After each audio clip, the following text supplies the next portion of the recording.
Podcast Kurdî qise dike ji podcastkurdî.com û hemû platformên podcastan hûn dikarin li me guhdar bikin.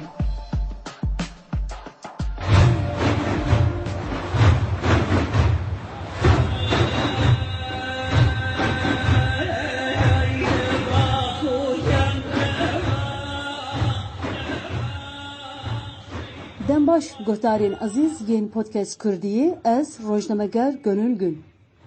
Em îro li ser jiyana hunermendê defê yê Kurd Seyed Taceddîn Hüseynê û bi navê xwe din Tac rawestin. Hunermendê defê yê Kurd Tac Kurdê soran e û ji bajarê Sîneyê Rojhilatê Kurdistanê ye. Ew di sala 1986 de li wir hatiye dinê û mezin bûye. Tac bi salan e weke hunermendê defê tê zanîn û bi dehan xwendekarên wê çêbûne. Ev çend salin li Enqereyê dijî. Hunermendê defê Tac îro mêvanê me ye.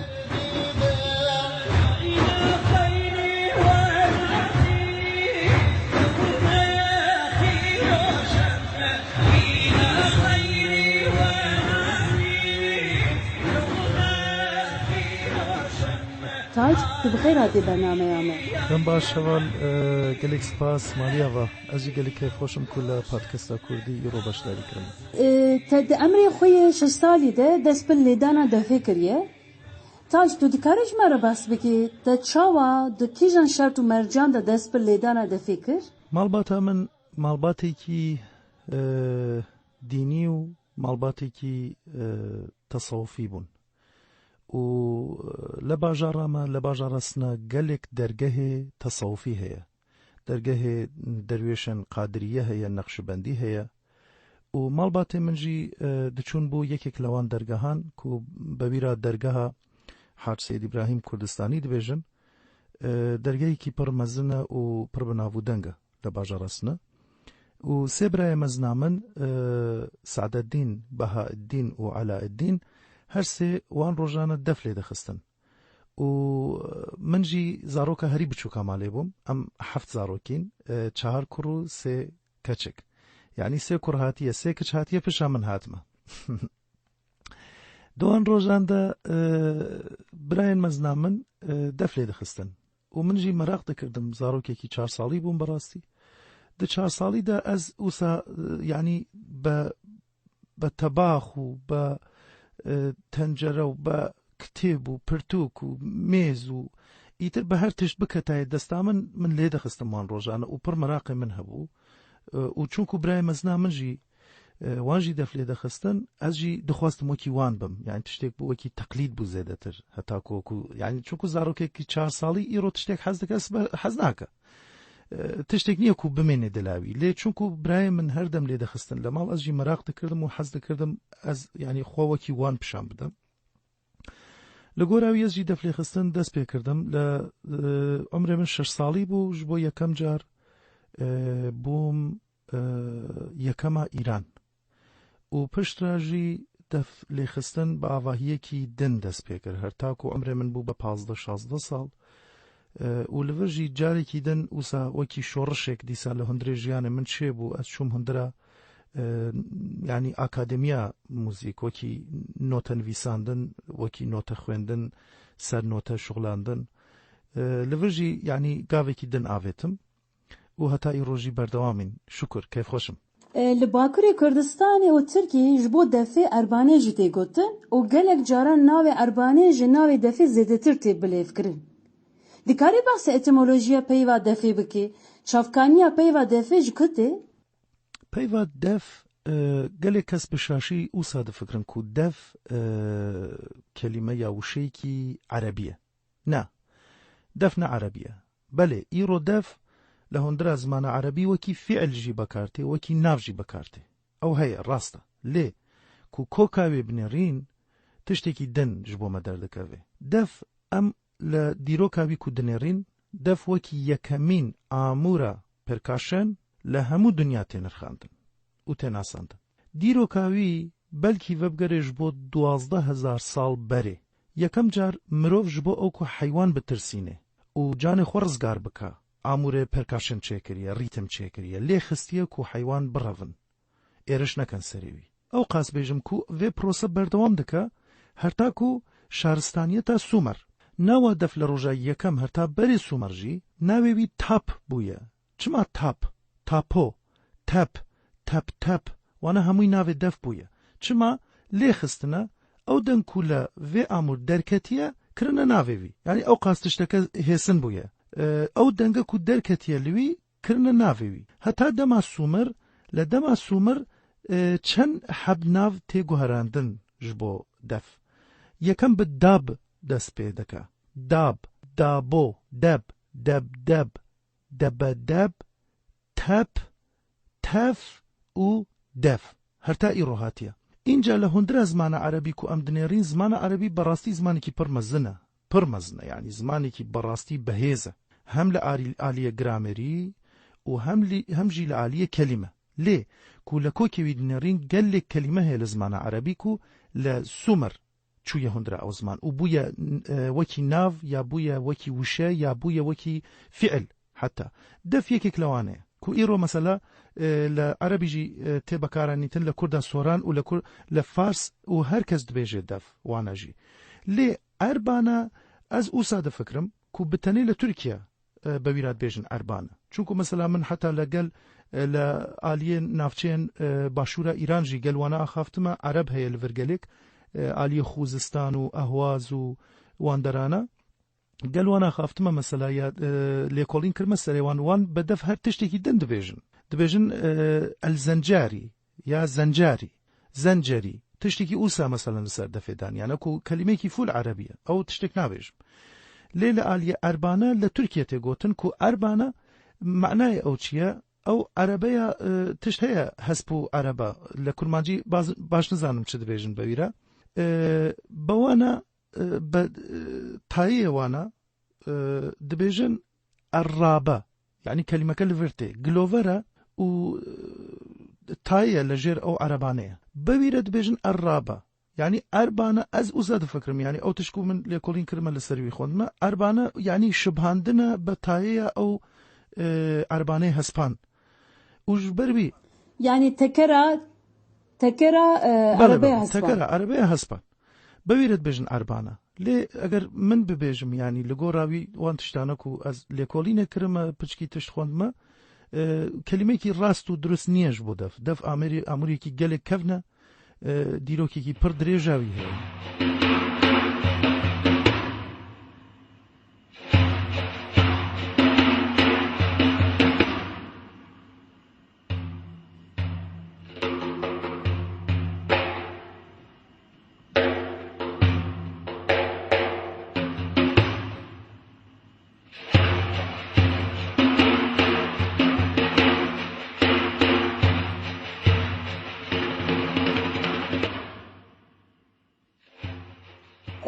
هەروەها ئەموەرە لەسەر چێکردنە دەفێن ڕەند و ڕەسان بە چ ماتەریالی ئەنگ و مازەمەی و چاوا تێ چێکرە پرسێکی پڕ خۆشە گەنول خانم ئەزێ پچکی ئوسا بەرێ ئەوکو بەرسیڤاوی پرس بدەم پچکی لە دەف لە هوندرە دەرگە و چاوا تێ چێکرن ئەوە بێژم شتەرە دەف چەند ساڵە هاتی هوندرا موزیک گەنولان زانی دەف ینی باش ژتەرە بێژم 43 ساڵ بەرێ مامۆستا بیژەن کامکار دەف لە هوندرێ دەرگە و زیکرا دەرویشان دەرخست و ئانیت هوندرا سەحنە تێکەلیا موزیک کرد بەراوی دەف بتەنێ ینی 43 ساڵ بەرێ تشتەکە کەڤن نینە پڕ نوێیە پڕ تازەیە هەتا 43 ساڵ بەرێ دەف بتەنێ و بتەنێ ji بۆ زیکرا خۆدێ ji بۆ سیما ji بۆ دەروێشی و ji بۆ دەرگە و مەولودی و وان تشتانە دەهات لێ خستن و ئەو تشتێکی پڕ گرنگە بلا هەموو وان کەسانەک و حەزج دەفێ دەکەن دخوازن دەفێ هین ببن بلا ئەو تشتانە بزانن دەف ئامورێکی پڕ کەڤن و مێژوویە لێ پشتاک و ئیسلام تێچێکردن حتا لە ڕەوایەتی ئیسلامی و لە چیرۆکی ئیسلامی و لە مێژوویە ئیسلامیژی هەیە لە دیرۆکە ئیسلامی هەیە دەبێژێک و پێغەمبەر صلی الله عليه وسلم کو لە مەکە دەچێ مەدینە لەڤر بە دەفێ سترانە تەلع البەدر عەلەینا دەخوێنن و ژنۆمێر لێ دەخەن و دچن بەڕێیە هاتنە کاروانە پێغەمبەر لەڤر مرۆڤێ مە ئوسا دەفکرن کو دەف لەڤر هاتیە دینی کرن نە دەف لەڤر دینی نەبوویە پێغەمبەر حەدیثێکی وی هەیە دەبێژێک و گۆڤەندا خوا ڕەنگین بکەن زەنگین بکەن جوان بکەن خۆشک بکەن بدەنگا دەف ئەوە حەدیثە.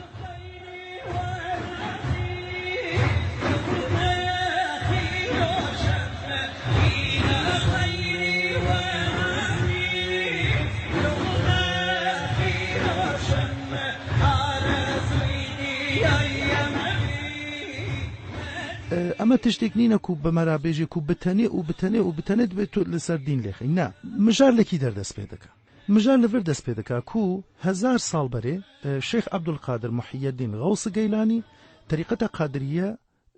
لەڤر ئاوا دەکا لە بەغداد لە عێراقێدا پشترا لەڤر تەسەوفە قادری دەست پێ دەکا و دەف وەکی ئامورێکی یەکەم لەناو دەرگەهێ قادریە تێلێخستن لەڤر و بەردەوام دەکا وان دەمانە وان ڕۆژانە و شێخ عەبدولقادر بوویە هیچ پرسکرد نەبوویە لێ پشتا چەند سەد ساڵ ئیدی مرۆڤیانێک هەبوونەک و پڕ حشک نێڕیانە گوتنەک و نابێ ئەو ئامورە لە جێیەکی دن بێ لێخستن نابێت کەسێکی دن لە جێیەکی دن بەکاربێنێت دەبێ لە هوندرا دەرگا بێ و بەس و پرسکرد لەڤر دەست پێ دەکا ینی چەند سەد ساڵ پشتا شێخ عەبدولقادر گەیلانی وان مژارە و تێ هەرتا ئیرۆ 43 ساڵ بەرێ بیژەن کامکار دیسا دەف لە ئەربانە دەف لە هوندرێ دەرگەهێ دەرخست و دیسا ئانیت تێکەلا موزیک کرد وش بۆ ئەو نۆتە نویساند بۆ یەکەم جار یعنی وەکی ئامورێکی ئاکادمی بە جۆرێکی ئاکادمی خزمەتاوی ئامور کرد ئەگەر دەرگەه تو نەبوویایە ئەگەر دەف لە هوندرا دەرگەهێ تو نەبوویایە ئیڕۆ دەفژی وەکی هەزاران ئامورێ دن کو هاتن چێکردن و پشرا بیرکردن و چوون و کەسژی نزانی دەفژی ئوسا دچوو دەستامە نەدەما بەڕاستی دەرگەه ئالیکاریە دەف بوو پشتا دەفێگرت نەها دەف چاوە تێچێکردن ئەم لە هوندرا تەریقەت هوندرا تەسەوف هوندرا دین کو دەف لێ دەخەن من زارۆک بووم گەنوولهانم کو لە هوندرێ دەرگەه دەفێ دتەقیە لە دەما لێخستن دتەقی پێستیوی دەریاوی دتەقی نەدەگوتن دەف تەقیە نەدەگوتن دڕیا دەگوتن شەهید بوو چما دەگوتن شەهید بوو چونکو ئەو دەف لە ڕیا خۆدێ هاتیە تەقاندن هاتیە مرن دەزانی چ دەبێژم دەف دتەقیە دەروێش دگریە ئەو قاس حرمەت دەدان ئەو قاس یعنی قیمەتێ ئەو هەبوو لە جەم دەروێشان و کیژان دەری دەکردنە دەفا دەرگەه دەزانی گەنوولهانم ئەو حەیوانانە کو لە جەژنا قوربانێدا ژێ دەکردن دەریێ وان حەیوانên قوربانی دەئانیتن دەکردن بە پێستا بە دەریا دەفێ ji بۆ هوندرا دەرگەه لێ ئیرۆ نەوسایە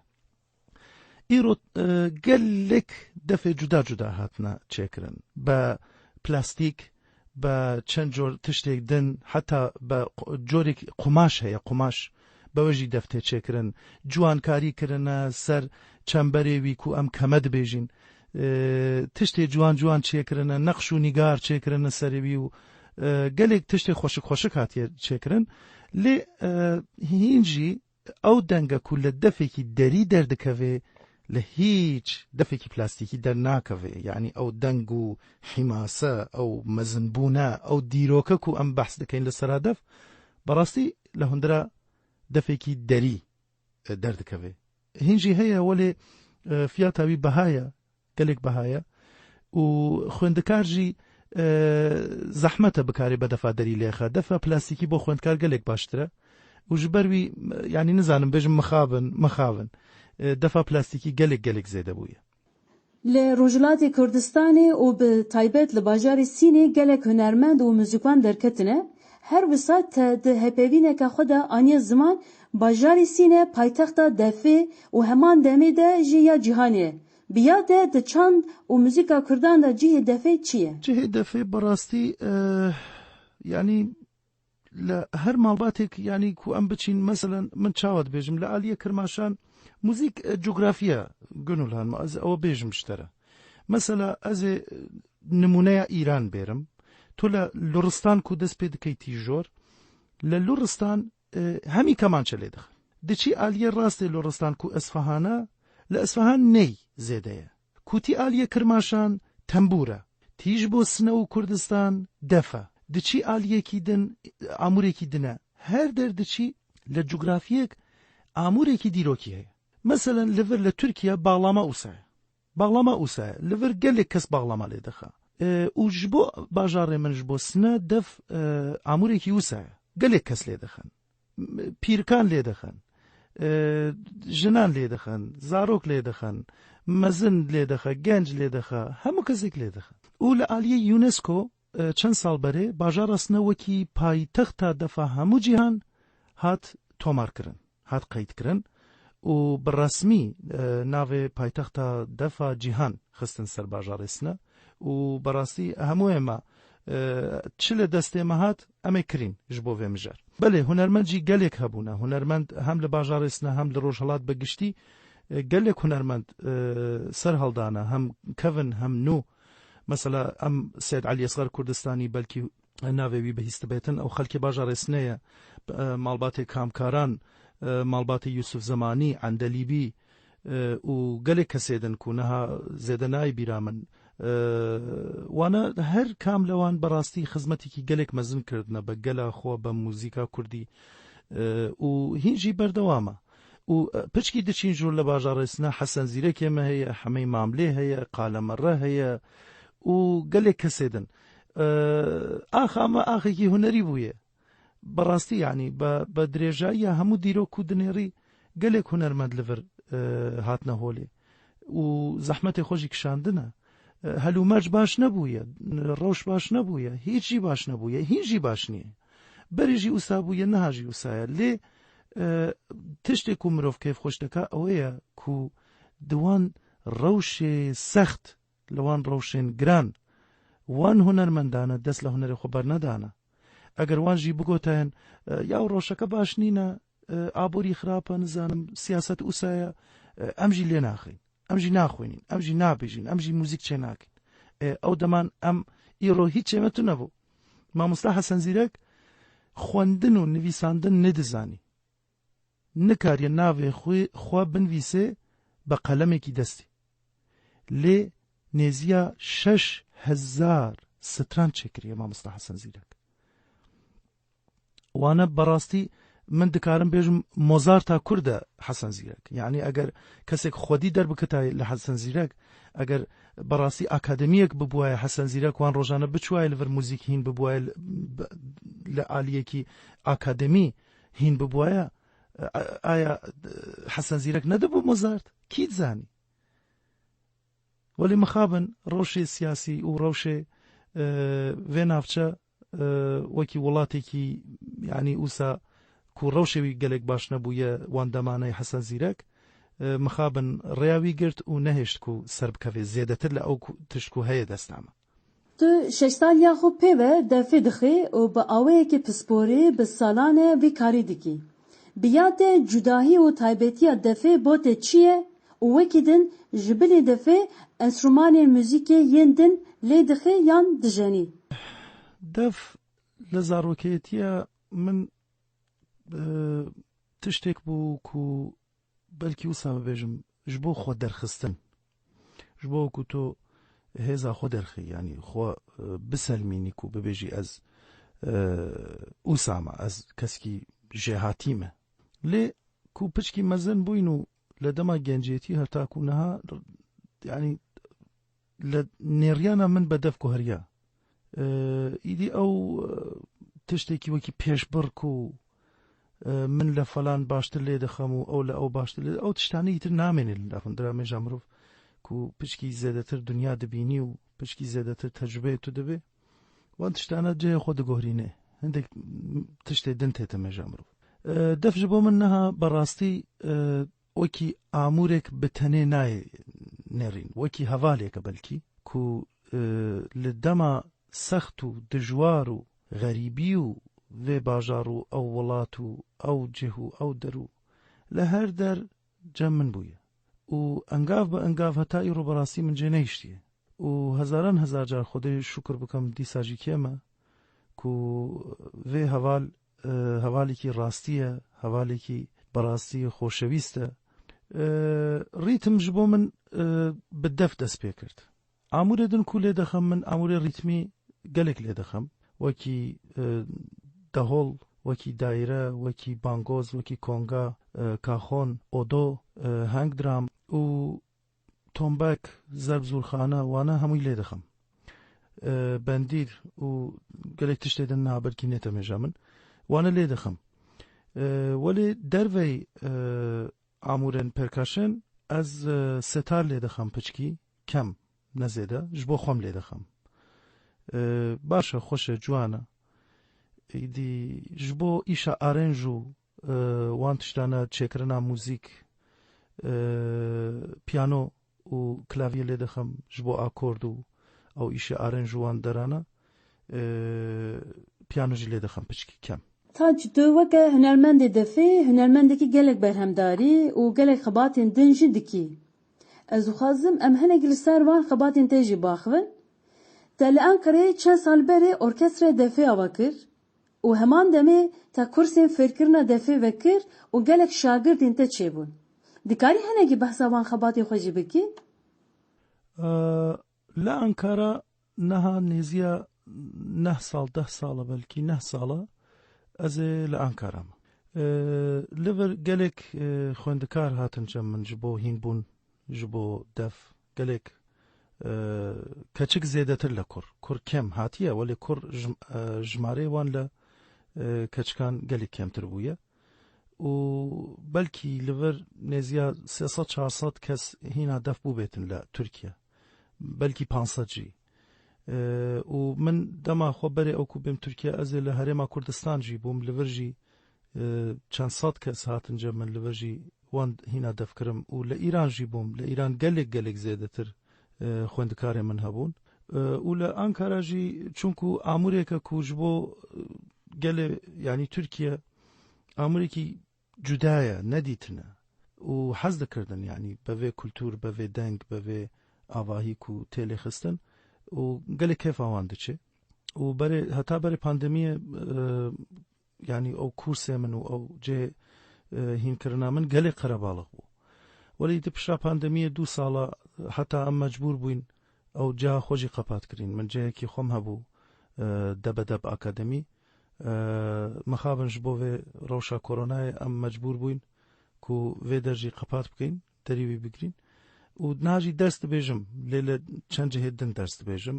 cih nehîna min e yanî aîda min niye lê li wir jî her dersa defê dibêjim ez orkestrek ava kirim orkestrekî heta ku 50 kesî jî çû navê ew niyam orkestra debedeb û ku debedeb gotim la xeftinê me nava herî kevna defe û pir baş bû em çend heb festîval û program û konser û wan tiştane çûyîn lê xistîn û yanî tevahiyê de bi mûzîkjen û bi amûrê din û bi stranbêj û wane eger hesab bikim orkestra me nêziya 80 kes bû îşê baş kirîn îşê ciwan kirîn lê mixabin ku dest pê kir pandemî programê me hemûî wisa tevlihev bû û hevalan çend hebê wan çûnku xwendikar bûn li vir dersê wan qediya çûn cem malbatê xwe hindê kes îşa wan çênebû çûn bajarekî din ji bo îşkirin û çend kesê wan zewac kirin û wisa berdewam kir û orkestra me jî mixabin her jmarê wî kêm bû îdî pişta jî dema pandemî ku gelek zêde bû hemû derhat girtin em jî provê xwe qepat kirin mixabin wekî din di xebatên albûman de cî digirê û heta te ji bo 2 filman Stran Ango muzîka filman çêkir her wisa te ji bo radyoya TRT Kurdî bernameya bi navê Dengê Soran çêkir û ev bernameya te di kategoriya radyoya Kurdî de xelata yekemîn wergirt dixwazim tu ji me re behsa van xebatê xwe jî bikî îş zêde dikin yanî ez xwem baweriya min wisa ye hunermend nabe wisa birone li mala xwe û benda ew bê kesê bê gazî wî bike ne dibe aktiv bê dibe wekî serbazek dibe hemîşe li hundira meydan bê nabe xwe ve bişêre tiştekî wisa nîne hunermend eger xwe ji bo gel hesab dike dibêje ez jî wekî vê gelim ez jî mirovekim wekî wan mirovane ku aynen wisa yanî tiştekî zêde niye superman niye wekî ingilîzî dibêjin ne miroveka wekî hemû mirovekan behrekî wî belkî hebe belkî bikare amûrek baş lêxa belkî dengekî xweşê wî hebe ew qasa لێ مرۆڤایەتی ئەمە هەموو عینە هیچ شتێک فەرق ناکات ji بۆ وی دەبێ ئەکتیڤ بێ دەبێ ئەنگاو باوێژێ دەبێ پرتوک بخوێنێ دەبێ لە عالیە ئاکادمی تاقیب بکە شکر ئەمژی ئەو کو لە دەستا من تێ دکەم لە عالیە موزیکا ئالبۆم و وان تشتانە بەلێ چەند حەب ئەسەر و ئالبۆم وان وەکی وانە چێکرمە و لەگەل سترانبێژێ کورمانج gelek zêdetir îşkirme wan salanên davî çûnku li Tirkiye soran kê min û muzîka Tirkî jî zêde min nehakîmim zêde baş nazanim û herî zêde em li ser muzîka Kurdî û zêdetir jî aliyê kirmancî xebat kirime ji bo muzîka fîlman jî herî davî fîlmek hebû benav hevdîtina du çeman ku be Tirkî dibêjin îkî nehrîn buluşması jiyana mamosta Feqîyê Têran û Melayê Cizîrî kirine fîlm li aliyê TRT û vê fîlm jî muzîka wî ez çêkirim ez û mamostayekî me heye mamosta Haşim Reşadet ku mamostayekî ji hatiye berastî ew jî kemançe lê dixa xelkê Mehabadiye ew jî li vir li Tirkiye ئەو موزیکە بە دل و جان بەڕاستی چێکرم و پڕژی کێف خۆش بووم و تشتێکی وسا هاتیە چێکردن و هێوی دەکەم و بەردەوام بکە لە عالیە لێکۆلینژی گوێنولانم زێدەتر چونکو ئەز ریتم لێ دەخەم لەسەر ریتمێ دەسەکینم زێدەتر لێ بتەنێ ریتم نینە ئەز خەباتێکی باش دەست پێکردمە لەسەر کەلەپورا موزیکا کوردی وەکی مەقامێن کوردی کو دەنگبێژی یەکێک لەوانە و لێکۆڵینێک دەست پێکردمە چەندین ساڵە هێوی دەکەم ئینشاءالله و لە دەمێکی نێزیدا وانە بەرهەمێکی باش بکارم لەوێ خەباتێ خۆ دەرخەم بەلکی ببێ کتابێک بەلکی چەند حەب مەقالە ببێ پشتە هەف لێ دیساژی ئەگەر ئەنگاوێکی بچووکژی هەبێ هەروەکی خەباتێکە و هێوی دەکەم و فایدێکی وی هەبێش بۆ گەلی کورد لە عالیە رادیۆ کو رادیۆ تەرەتە کوردی چەند ساڵە هەیە لێ خەباتێوی خەباتێک کێم بوو بەڕاستی زێدەتر موزیک بڵاو دەکرد و هەوا لێمە کەکی یونس کو بوو بە مدیرە بەشە رادیۆ تەرەتە کوردی پێشنیارێکی ئوسادا گوت و ئەگەر دخوازی پرۆگرامێک چێ بکەی بە زمانە کوردیا سۆرانی ئەژی کێف خۆش دەبم ئەگەر فایتێکی وێ هەبێ و تو بخوازی تشتێکی وسا چێ بکەی بەڕاستی ئەمژی کێف خۆش دەبین ئەژی فکریان بەڕاستی چارچێوێکی باش بۆ وی چێکرم لە عالیە کلتوری و هونەری و ئەدەبی و ناوێ پرۆگرامژی دەنگێ سۆران یا دەنگی سۆران وەکی مەدبێژین پرۆگرامێکی کلتوری هونەری و ئەدەبی لەوێ پرۆگرامێدا ئەز 13 بەش چێکرم سزۆنێکی بەتەواهی چێکرم سەر کلتور سەر موزیک سەر هونەر سەر شیعر ئەدەبیات و gelek tiştêdin û heta edebiyata dînî û irfaniya Kurdî ez gelek xebat kirim berastî û vê programek nebû Gönül Xan ku bi saetêk bê çêkirin ya mesela min bibêjim pirtûkek digirim desta xwe diçim stûdyo çend hef şêr dixwînim û ser jiyana vê şaîr mesela daxivim bila biqedê ji bo her beşekî wî herîkiya min 5 roj 6 roj xebat kirim berastî û ew programa ez wisa difikirim û hêvî dikim ku bîsterên Kurd jî guhdariya vê programa denga soran bike arşîveke û eger berdewam jî bike înşallah ku wisa difikirin ku berdewam bike li demekî nêzî de bibe arşîvek ji bo Kurd çunku mesela ew زانیاریانه کو من آنیتمه هندرا او پروگرام او زانیاریانه له هندرا یک دانه پرتوک توپ نبویه له هندرا یک دانه مقاله بتنه نهاتی درخستن از چند ها پرتوک و اینترنت و گوگل و نزانم حتی من پروگرام چکرم لسر چند مجارک از تلفن کرم بو نوسر چند ها پرتوک و هاتبو نویساندن لسر او مجاره تلفن کردم لەگەل هونەرمەندان ئاخافتم گوتم کو تشتێکی ئوسا هەیە لە فەڵان تشتێکی ئوسا هاتی نویساندن ئەو ڕاستەیان درەوە چونکو ئەم کو پرۆگرامێک چێ دەکەین ئەم دەبین مەسئولاوی یعنی کو ئەگەر پرسکرێک هەبێ ئەم ئادرێسا شاشی بدەین بە میلەتاخوا ئەوە سوچ دەبێ بەڕاستی ئەوە خزمەت نییە ئەوە گونەهە ڕێکی شاشی پیشاندان ئەوە تشتێکی خراپە ji ber wî ez dixwastim ku emîn bim ku wan tiştane ku tê ser zimana min li hundirê vê program hemû rastiye hemû heqîqet e û Xwedê hezar car şukur yanî herkes jî vê program hez kir û peyam dişandin digeriyan spasî dikirdin û heta mesela çend kes digotin ku mesela ser falan mijar jî programek bê çêkirin ya ser falan mamostaya mezina Kurd programek bê çêkirin pêşniyar didan me û înşallah demekî nêzî de çûnku wan rojane gelek îşê min zêde ye ez hem dixebtim hem jî ders dixwînim li zanînge demê min kemasiyê demê min heye bi rastî di havînê de difikirim ku înşallah berdewam dikin. Taç her wiha tu weke hunermendê defê di hin orkestran de cî digirî û konseran jî didî. Her wisa tu niha li beşa perwerdeya amûra muzîkê yanî çalgı eğitimî ya Fakülteya Hunerên Ciwan û Muzîkê ya Zanîngeha Enqereyê weke xwendekar dixwînî. Ev xebat û perwerdehiya te niha di çi qonaxo reşê de ne? Belkî eger bêjim ku hemû jiyana xwem ez benda tiştekî wisa bûm bawir bike.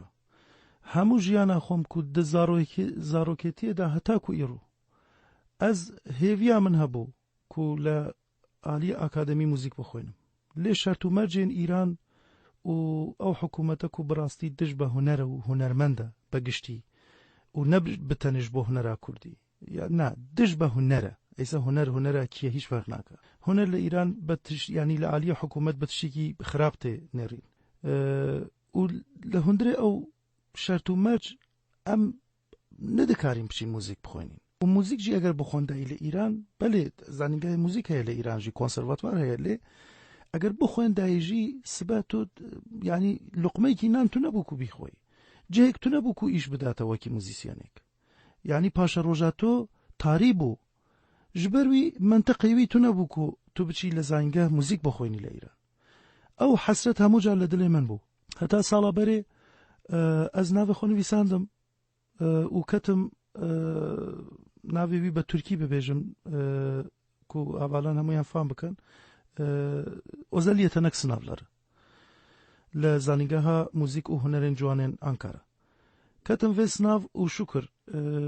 nêziya 450 kes navê xwe nivîsandibûn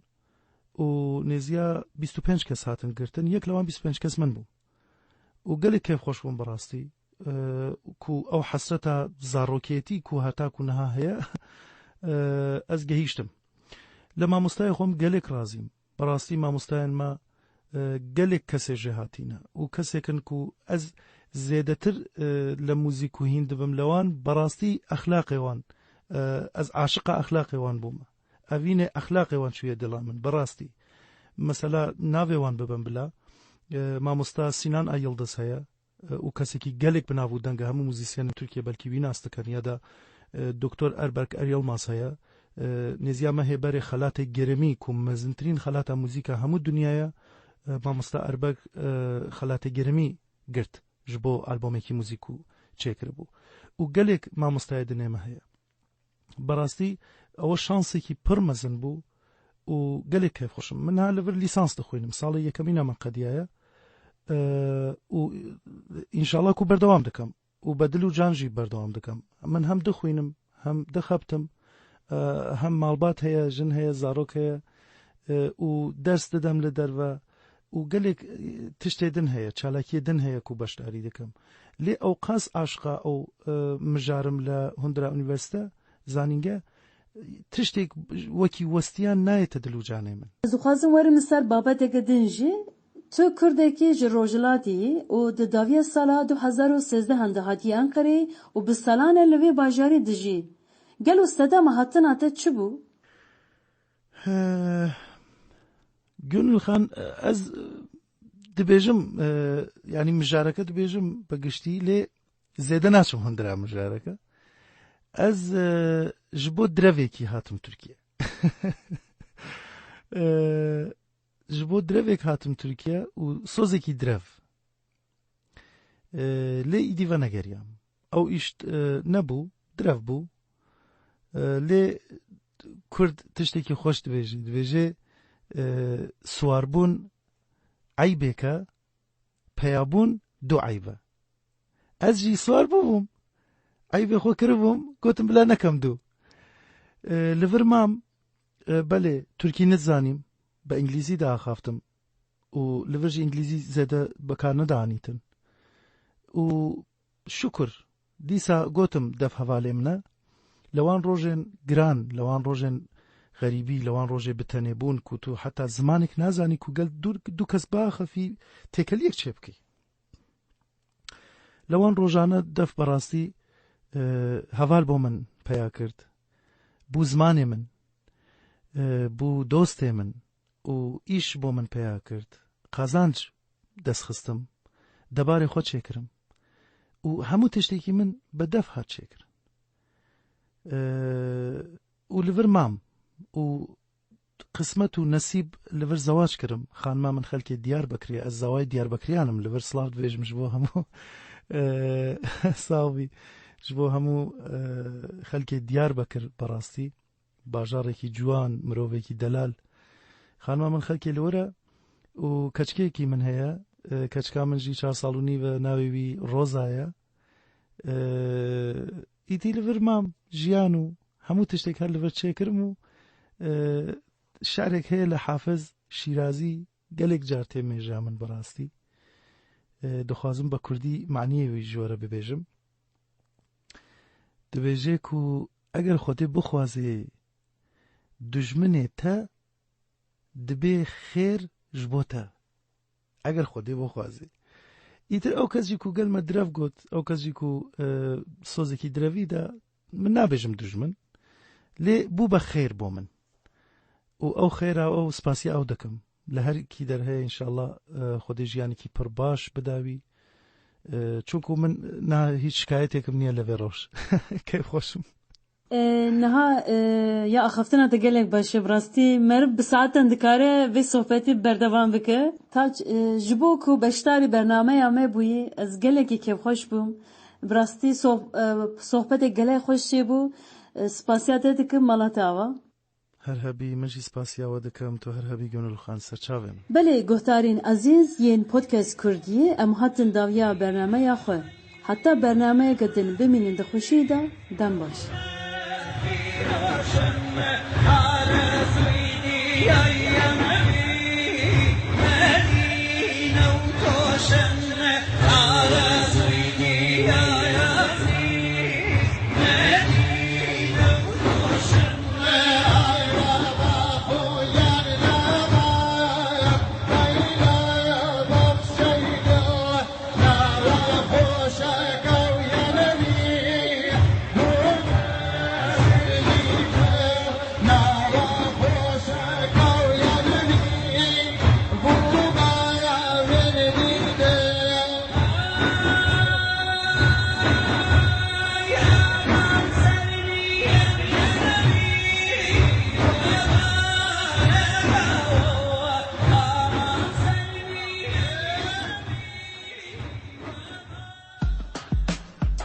پودکست کردی قصه بکه جو podcastkurdî.com و همو پلاتفورمین پودکستان و دکارن لما گفتار بکن